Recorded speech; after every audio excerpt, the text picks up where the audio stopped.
श्री स्वामी समर्थ अवधूत चिंतन श्री गुरुदेव दत्त. तुम्हा सगळ्यांचं आपल्या चॅनलमध्ये स्वागत करते. तर आजचा विषय खूप महत्त्वाचा असा होणार आहे आणि तो म्हणजेच काय तर शनी अमावस्या आपली येणार आहे. शनी जयंती आपली येणार आहे. शनेश्वर महाराजांची आपल्याला पूजा त्या दिवशी करायची असते. शनी जयंती येत असताना आपल्याला काही सेवा ज्या असतात त्या प्रामुख्याने करायच्या असतात आणि त्या सेवा केल्याने आपल्यावरती शनी महाराजांचा कृपा आशीर्वाद राहत असतो. म्हणून आपल्याला शनी जयंतीच्या दिवशी आवर्जून ही एक सेवा करायची आहे. पण त्याआधी तुम्हाला सांगेल की शनी जयंती खूप महत्त्वाची आहे. ती म्हणजेच कशासाठी तर ही जयंती जी आलेली आहे ती शनिवारी आलेली आहे आणि शनी अमावस्या जी आहे त्या दिवशीसुद्धा आलेली आहे. म्हणून याला खूप महत्त्व प्राप्त झालेलं आहे. या दिवशी आपल्याला काही ठराविक गोष्टी आपल्या घरात करायचं आहे आणि 17 तारखेपासून अधिक मास चालू होणार आहे. अधिक मासमध्ये आपण ज्या काही सेवा करणार आहोत प्रामुख्याने खूप अशा महत्त्वाच्या सेवा आहेत आणि त्या सेवा करत असताना आपल्या घरातील वातावरण जे असतं ते सकारात्मक असावं. आपल्या घरातील वातावरण जे असतं त्यामध्ये एक पॉझिटिव्ह एनर्जी असावी. आपलं घर हे प्रसन्न राहावं त्यासाठी आपल्याला शनी अमावस्येच्या दिवशी काही गोष्टी करायच्या आहेत किंवा शनी अमावस्या यायच्या आधी हे 2-3 दिवस जे आहेत आपल्या हातात या दिवसांमध्ये आपल्या घरामध्ये हे वातावरण बदलवण्यासाठी आपण प्रयत्न करायचा आहे. म्हणून आपल्याला काही गोष्टी या अवश्य करायच्या आहेत. तर 16 मे 2026 वार आहे शनिवार. या दिवशी आलेली आहे शनी अमावस्या. दर्श अमावस्यासुद्धा दर्श भावुका अमावस्या असं सुद्धा म्हटलेलं आहे. अमावस्या प्रारंभ होणार आहे पहाटे 5:12 आणि समाप्ती उत्तर रात्री 1:31 होणार आहे. म्हणून अमावस्येच्या ज्या काही सेवा असतात त्या आपण 16 तारखेला करणार आहोत. माझीसुद्धा साफसफाई चालू झालेली आहे किंवा ज्या गोष्टी मला करायच्या आहेत अमावस्येच्या त्या करायला सुरुवात झालेली आहे. तुम्हीसुद्धा या गोष्टी नक्कीच करा जेणेकरून आपल्या घरामध्ये अधिक मासाच्या ज्या काही सेवा असतात त्या सेवेचं पुण्यप्राप्ती आपल्याला मिळायला हवी. आपल्या घरामध्ये अधिक पटीने सकारात्मक लहरी याव्या, भगवान विष्णूंचा कृपाशीर्वाद राहावा म्हणून आपल्याला या गोष्टी करायच्या आहेत. तर सर्वप्रथम आपल्याला आपल्या घरामध्ये ज्या काही निगेटिव्ह गोष्टी असतात म्हणजेच काय आपल्या घरामधील अडगळीचं सामान जे असेल ते आपल्याला बाहेर काढायचं आहे. आपल्या घरातील जी साफसफाई करत असतो ना आपण महिन्यातून एक वेळा म्हणजे तो दिवस अमावस्येचा असतो. अमावस्येला या गोष्टी केल्याने माता लक्ष्मीचा कृपाशीर्वाद आपल्याला मिळत असतो. म्हणून आपल्या घरातील साफसफाई आपल्याला करायची आहे. आपल्या घरातील पडदे धुवायचे असतील, तुम्हाला घाण झालेले असतील पडदे धुवायचे आहेत. उशीचे कवर, बेडशीट असू द्या, आपले फॅन जे असतात घरातमधले ते प्रत्येक फॅन स्वच्छ आहेत ना याची काळजी आपण घ्यायची. आपल्या घरामध्ये जाळं जळमट कुठे नाही ना हे सुद्धा आपल्याला बघायचं आहे. आपले मुख्य दरवाजा असू दे किंवा घरातील दुसरे दरवाजे असतील ते स्वच्छ करायचं आहे. तसेच तुम्हाला सांगेल आपल्या घरामध्ये देवघर जे असतं मुख्य देवघर का सांगत आहे त्यामध्ये जी सकारात्मक ऊर्जा असते जे खेचून घ्यायचं काम असतं ते देवघर करत असतं. आणि तुमचं देवघर स्वच्छ आहे का ते सुद्धा बघा. नसेल तर ते सुद्धा आपल्याला उचलून देवघराच्या खालून स्वच्छ असं करायचं आहे. देवघरसुद्धा स्वच्छ करायचं आहे. अमावस्येच्या यायच्या आधी करा किंवा अमावस्येच्या दिवशी करा तरीसुद्धा चालेल.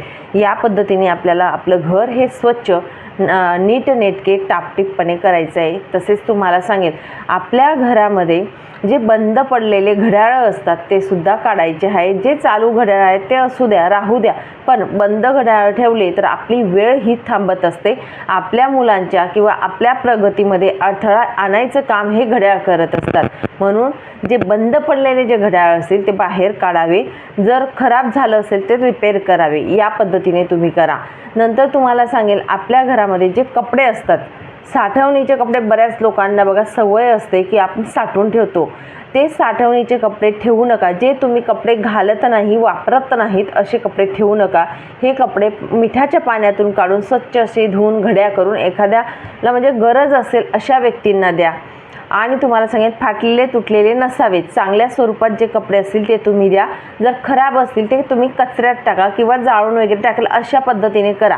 पण चांगले कपडे असतील की जे तुम्ही वापरत नाही तुम्हाला टाईट झालेले आहेत माप छोटं झालेले आहे तुमच्या मुलांना होत नाही असे कपडे असतील ज्यांना गरज आहे त्यांना द्या. पण मिठाच्या पाण्यामधून काढून द्या की जेणेकरून आपल्याला किंवा समोरच्याला त्याचे दोष लागणार नाहीत. या पद्धतीने आपण वस्तू द्यावी.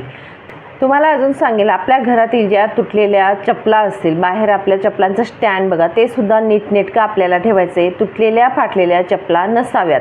एक वेळा तुम्ही रिपेअर करून आणली, शिवून आणली, सिलाई टाकत असतो, ठीक आहे, आपण मान्य करतो. पण जर तुम्ही परत परत वारंवार एखादी चप्पल तुटत असेल आणि ती शिवत असेल तर ही चुकीची गोष्ट आहे. जर खूप खराब असेल तर तुम्ही टाकून द्या आणि दुसरी चप्पल घ्या असं अवश्य सांगेल. कारण तिथून सुद्धा आपल्याला तुम्हाला सांगेल, दारिद्र्य जी असते ती आपल्या घरामध्ये प्रवेश करत असते, अलक्ष्मी घरात येत असते. म्हणून ह्या गोष्टी करू नका.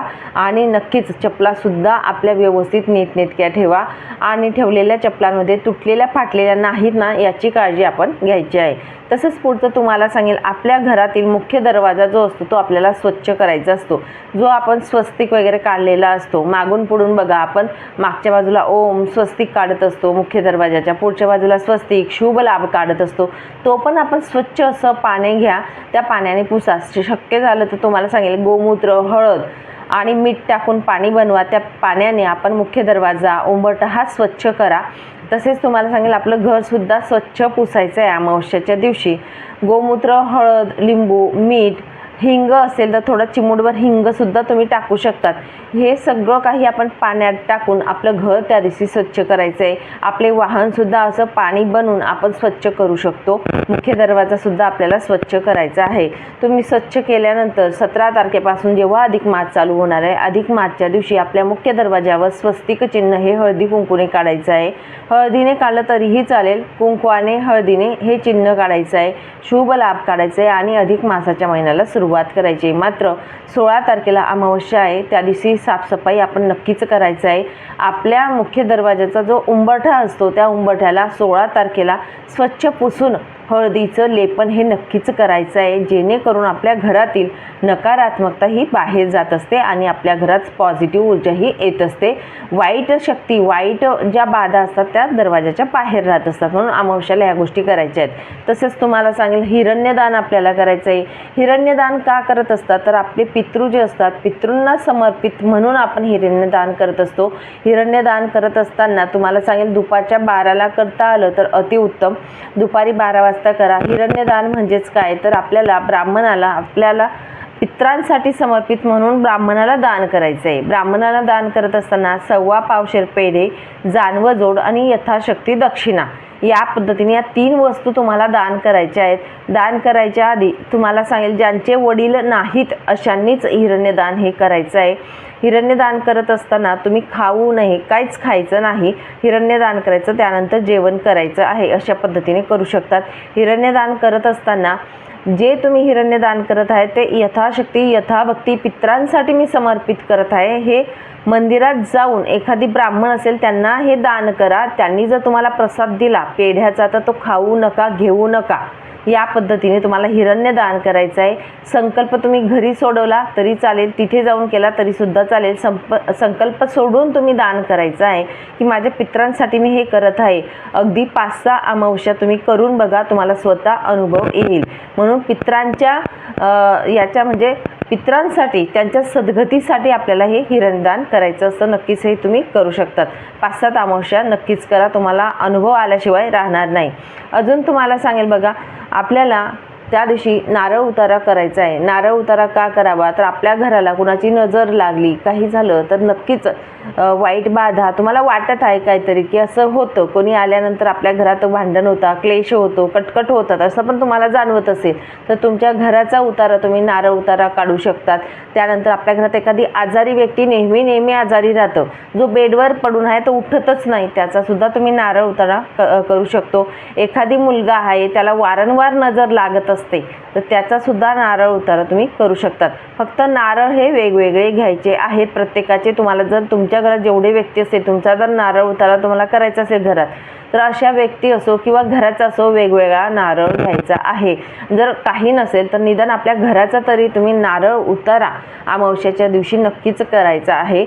उतारा हा 7 वेळा करावा. उतारा करत असताना हा संध्याकाळीच करावा.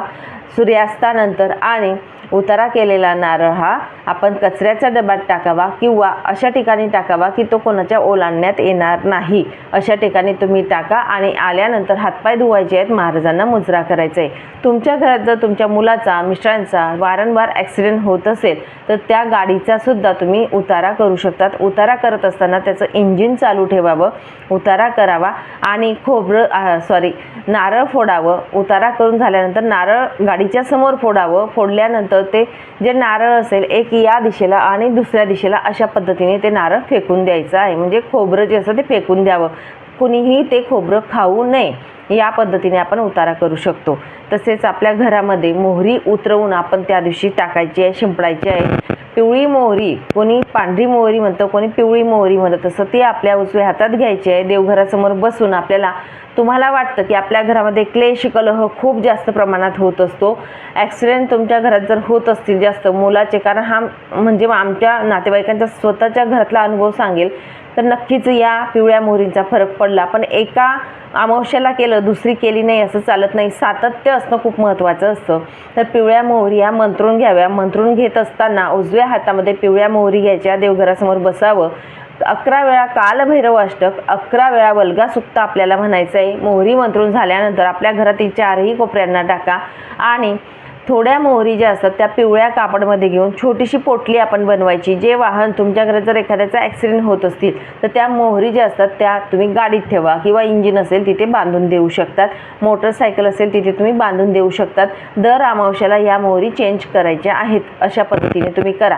या मोहरींसोबत तुम्ही बघा, गुरुचरित्र करत असतो तेव्हा जी रक्षा असते आपली, ती रक्षासुद्धा तुम्ही या मोहरींबरोबर बांधू शकतात किंवा थोडी रक्षा आपल्या घरामध्ये शिंपडू शकतात. आता या मोहरी शिंपडल्यानंतर दुसऱ्या दिवशी झाडण्यात येतात, अशा गोष्टी होतात. तर चालेल का? नक्कीच चालेल, काही मनात शंका घ्यायची नाही. फक्त आपल्या घरातील 4ही कोपऱ्यांना तुम्ही या मोहरी अमावस्येच्या दिवशी शिंपडायच्या आहेत, हे लक्षात ठेवायचं. या पद्धतीने तुम्ही तुमच्या घराचं संरक्षण एका महिन्यासाठी 1 दिवस म्हणजेच अमावस्येचा दिवस करू शकतो. आणि त्यानंतर तुम्हाला सांगेल, हे संरक्षण केल्याने आपल्या घरातील वाईट बाधा, नकारात्मकता ज्या असतात, आपल्या घरातील आजारपण जे असतं ते बाहेर जायला मदत होत असते. या पद्धतीने या सेवा आपल्याला अमावस्येच्या करायच्या आहेत. आता राहिलं शनी महाराजांची जी सेवा असते ती. शनी जयंती आहे आणि प्रामुख्याने तुम्हाला सांगेल, शनी जयंती आल्या कारणाने त्या दिवशी आपल्याला शनी मंदिरात नक्कीच जायचं आहे. या दिवशी तुम्हाला सांगेल, जर 7:30 असेल, शनी महाराजांचं काही तुमच्या ग्रह जे असतात, तुम्हाला ग्रह कमी असेल, ग्रह दोष असेल शनी महाराजांचा किंवा दोष असेल काही कुंडलीमध्ये, तर नक्कीच तुम्हाला सांगेल या दिवशी शनी महाराजांच्या मंदिरात नक्कीच तुम्ही जा. सकाळी आंघोळ वगैरे शिशिरभूत झाल्यानंतर जा. तिथे गेल्यानंतर शनी महाराजांच्या जे मूर्ती किंवा बघा मूर्ती स्वरूपात दगडाची मूर्ती असते शनी महाराजांची, बरोबर, तर तिथे तुम्ही तेल जे असतं ते तेल तुम्ही तिथे वाहायचं आहे.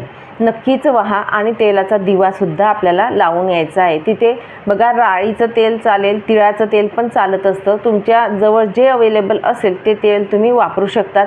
ही सेवा केल्याने तुमच्या कुंडलीमधील शनी महाराजांचे जे काही दोष असतात ते कमी व्हायला मदत होईल. तुम्हाला जर 7:30 असेल तर नक्कीच तुमची 7:30 ही सौम्य होईल. म्हणजे 7:30 अशी गोष्ट असते, कुणाला लाभ देऊन जात असते, कुणाला वाईट गोष्टी आधी असतात, कुणाला नंतर असतात. पण जो वाईट काळ असतो बघा, आनंदाचे क्षण हे निघत असतात पण वाईट काळ हा निघत नाही. म्हणून जे काही वाईट काळ असतात शनी महाराजांचे ते सौम्यपणे जातील आपले. तो काळ जो असतो तो सौम्य रूपात जाईल. म्हणून आपल्याला शनी महाराजांची सेवा करायची आहे. शनी मंदिर तर आहेच, प्रत्येक गावात आहे. जर तुम्हाला शक्य झालं नाही तर मारुती मंदिरात जा, तिथे तुम्ही दान करू शकतात. तेल हे दान स्वरूपात करा, दिवा प्रज्वलित करा.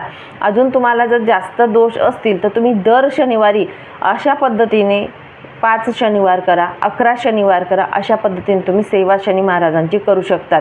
याने आपल्या कुंडलीमध्ये जे काही शनी दोष असतील, 7:30चे दोष असतील, ते कमी व्हायला मदत होत असते. तर या पद्धतीने आपल्याला शनीश्वर जयंती शनी महाराजांची सेवा करायची आहे आणि अमावस्याच्या या सेवा करायच्या आहेत. या सेवा केल्याने आपल्या घरातील नकारात्मक लहरी या बाहेर जात असतात. आपल्या घरात सकारात्मक ऊर्जा असते. एखाद्याच्या घरात आपण जात असतो बघा, तेव्हा तिथे असं वाटतं की आपण बसून राहावं, छान असं वाटत असतं, प्रसन्न वाटत असतं. तर एखाद्याच्या घरात असं वाटतं ना की मी कधी उठून जाईल, नको नको होत असतं. तर या गोष्टी ज्या असतात या आपल्या घरातला ओरा जो असतो, आपल्या घरातलं वातावरण जे असतं त्याच्यावर अवलंबून राहत असतं.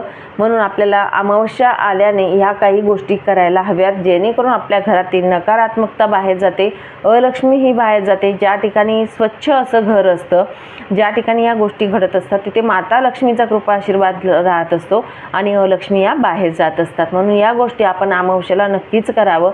अमावस्या ही वाईट नाही, अमावस्या ही आपल्या घरात माता लक्ष्मीला खेचून आणण्याचा हा खूप मोठा दिवस मानला जातो. म्हणून या गोष्टी केल्याने नक्कीच आपल्या आयुष्यात बदल घडतात. तसेच आपल्या पितरांच्या सुद्धा सेवा या दिवशी आपण करू शकतात. पितृस्तोत्र आपण सकाळी म्हणू शकतो.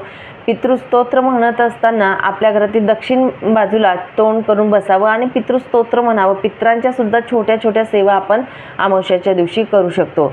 चला मग, सांगितलेल्या सेवा खूप महत्त्वाच्या आहेत, नक्कीच सगळ्यांनी करा असं सांगेल. आणि आपल्या अधिक मासाला सुरुवातसुद्धा छान पद्धतीने आपल्याला करायची आहे, म्हणून आपल्याला अमावस्याला या सगळ्या सेवा करून घ्यायच्या आहेत. मग सांगितलेली माहिती जी आहे ती महाराजांच्या चरणी अर्पण करते आणि इथेच विराम घेते. नंतर अजून भेटेल अशाच व्हिडिओसोबत. श्री स्वामी समर्थ. अवधूत चिंतन. श्री गुरुदेव दत्त. माहिती आवडली असेल तर नक्कीच आपल्या चॅनलला लाईक करा, शेअर करा आणि सबस्क्राईब करा.